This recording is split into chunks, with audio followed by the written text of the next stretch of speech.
বরিশাল সদর উপজেলার চরবনাইতে minibar football tournament final খেলা অনুষ্ঠিত হয়েছে।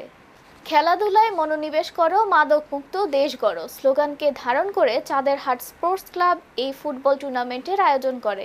এতে মূল ভূমিকা রাখেন ক্লাবের সাধারণ সম্পাদক খন্দকার রাকিব। টুর্নামেন্টে মিডিয়া পার্টনার ছিল বরিশাল ক্রাইম নিউজ।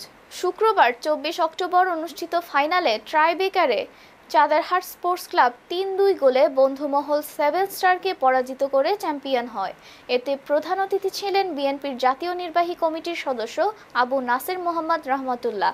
ম্যাচ উদ্বোধন করেন বরিশাল দক্ষিণ জেলা বিএনপির সাবেক সভাপতি মুক্তিযোদ্ধা এবায়েদুল হক চান। এতে আরও উপস্থিত ছিলেন সুপ্রিম কোর্টের সহকারী অ্যাটর্নি জেনারেল আসাদুজ্জামান খান জুয়েল, স্থানীয় ইউপি সদস্য শীষ মোহাম্মদ মামুন, বরিশাল মহানগর ইসলামী শ্রমিক আন্দোলনের সাধারণ সম্পাদক আবু হানিফ হাওলাদার, চরমোনাই ইউনিয়ন বিএনপির সাধারণ সম্পাদক আমিনুল ইসলাম পাখি ও যুগ্ম সাধারণ সম্পাদক মোহাম্মদ জসিমউদ্দিন সহ আরও অনেকে। খেলা শেষে অতিথিবৃন্দ চ্যাম্পিয়ন ও রানার্স আপ দলের হাতে ট্রফি তুলে দেন। আমাদের যে ভবিষ্যৎ, এই ভবিষ্যৎ প্রজন্ম নষ্ট হয়ে যাবে।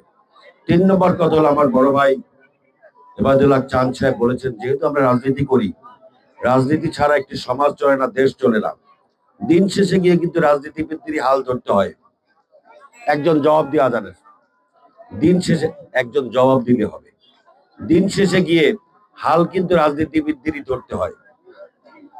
এই যে ডক্টর মোহাম্মদ ইউনূসের নেতৃত্বে এত বড় বড় ডক্টরেট ডিগ্রি ওয়ালা আছে, তারা কিন্তু দেশের বাজারে নিয়ন্ত্রণ করতে পেরেছে? মানুষের দ্রব্যমূল্য কি নিয়ন্ত্রণ করতে পেরেছে? পারেনি। দেশের আইন শৃঙ্খলা পরিস্থিতি উন্নয়ন করতে পেরেছে? পারেনি। তার তো অনেক লেখাপড়া জানা মানুষ, অনেক শিক্ষিত, অনেক ডিগ্রি নিয়ে আসছে। লেখাপড়া করা, ডিগ্রি অর্জন করা আর দেশ চালানো এক বিষয় নয়।